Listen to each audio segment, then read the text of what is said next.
GDP eater విన్నారు అనుకుంటా కదా. దాని గురించి ఏంది ఈ వీడియో. జీడిపి అంటే గ్రాస్ డొమెస్టిక్ ప్రొడక్ట్. అంటే దీని బెస్ట్ ఎగ్జాంపుల్ లో చెప్పేస్తున్నా, ఈజీగా వినండి. ఇది ఒక హౌస్, ఇది ఒక చిన్న ఫ్యామిలీ ఉంది అనుకుందాం. దీనిలో త్రీ పర్సన్స్ ఉన్నారు. ఈ పర్సన్ 40,000 సంపాదిస్తుండు, ఈ పర్సన్ 10,000 సంపాదిస్తుండు, ఈ పర్సన్ ఏం సంపాదించడం లేదు. ఈ ఫ్యామిలీ యొక్క ఇన్కమ్ ఎంత వస్తుంది? నియర్లీ 50,000. ఇంట్లో ఉన్న వాళ్ళు సంపాదించే అమౌంట్ ఎంత అంటే 50,000. ఇంకొక పర్సన్ కూడా ఉండు, అతను ఏంటంటే అవుట్ ఆఫ్ కంట్రీలో ఉండు.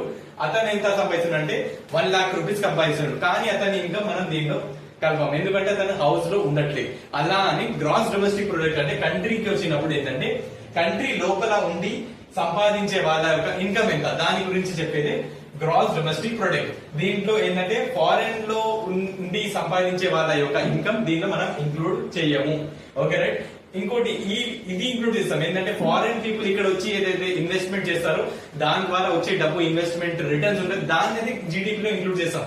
దాన్ని అంటే జీడిపి ఇప్పుడు ప్రెసెంట్ 2026 లో జీడిపి ఎంత ఉందంటే $4.6 ట్రిలియన్స్ డాలర్స్ ఉంది.